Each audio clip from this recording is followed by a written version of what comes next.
do what they're doing. So I started off there and I looked up some courses online, and I did this course with Frank Carreño, and he taught me how to do everything that I do today. And little by little, just progressing and making sure that I add value to like myself in terms of like practicing and doing things.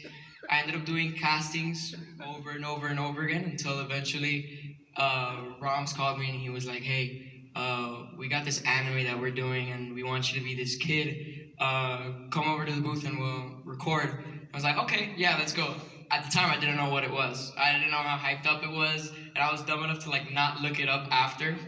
So the thing I did was I went over there and I was like, okay, just another show. I didn't really have so many main characters and stuff like that. So when they told me, oh, it's a main character in an anime, I was like, whoa, like that was the reason that I wanted to go into it for the first time. But I didn't recognize it, so I was like, you know what, okay, whatever.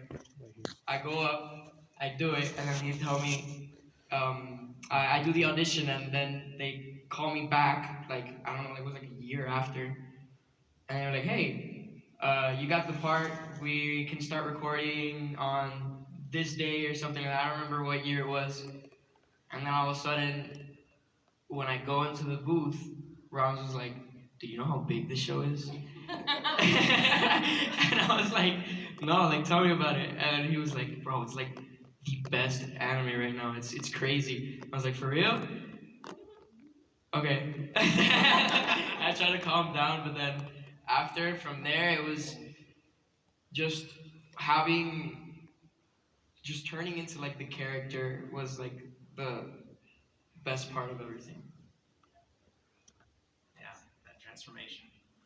Yeah. It's been well, awesome. You do absolutely done the character credit. Thank you. You really have, and again, this is the amazing thing about anime and animation in general is that when it really went international, really about 15 years ago. That's when it really started being aggressive outside the United States and everything else. And it's just it gives you first of all it gives wonderful actors like yourselves opportunities. And a show like My Hero is great because there's so many great characters. There's so many roles. There's so many parts. So many gigs for everybody. So that's just a wonderful thing. But nah, man, you are. Thank you. He's incredible. Thank you so much. He is. Very talented. Do I go? Okay, so the voiceover career or dubbing career started ever since I was very young.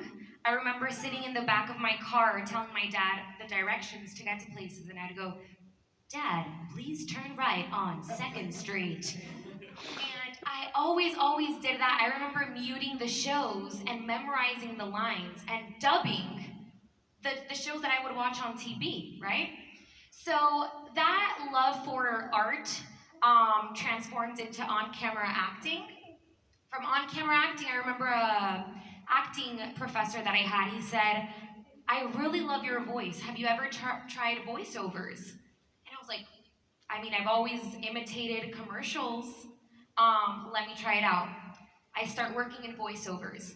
And then that led me to the studio where we were recording, the kitchen. They gave me an opportunity. My director here will always be very, very grateful to you for that. And I started as woman one crowd. I remember driving from Weston, it's like an hour away from the studio, for almost no pay. I would spend more money on gas than what I was being paid. And I remember my parents always telling me that everyone starts from at one point, right? A lot of us start from zero because we don't have the contacts and everything like that. And that's how I did it. And I never gave up. I remember doing college full time while working as a dubbing actress, having to run out of class and then run back. I almost missed a final once. But I knew that I wanted to continue in this. I had faith in myself. And it's led me to this point, and I'm really, really happy about that. I'm very grateful. So that's how it came to be. Right on. Yeah.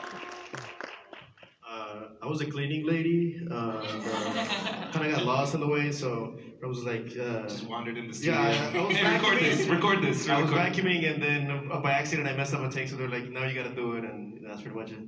No, I was kidding. No, I was doing more commercial work at first, just voiceovers for commercial, McDonald's and Chips Ahoy and all that. That pays the bills. That really does, yeah. And then one day I went to audition for they do kind of like a general audition. I did it and then nothing for 6 months, and then I met Luis, another director, and I started doing Doctor Who and Voice of Tenya Ida, by the way. oh my yeah.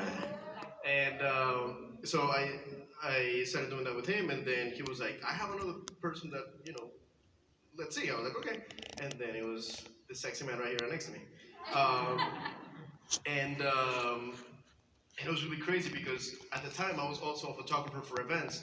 And when he messaged me through Instagram about the show, he's like, bro, we got it. I grabbed that steering wheel like I was gonna break it. I was like, yes! And I almost caused an accident and everything. And but yeah, I just this show is amazing. This show is way too good. He was already a fan. He knew all I about it was before any of a this. big He already fan. knew. It took me a while to find out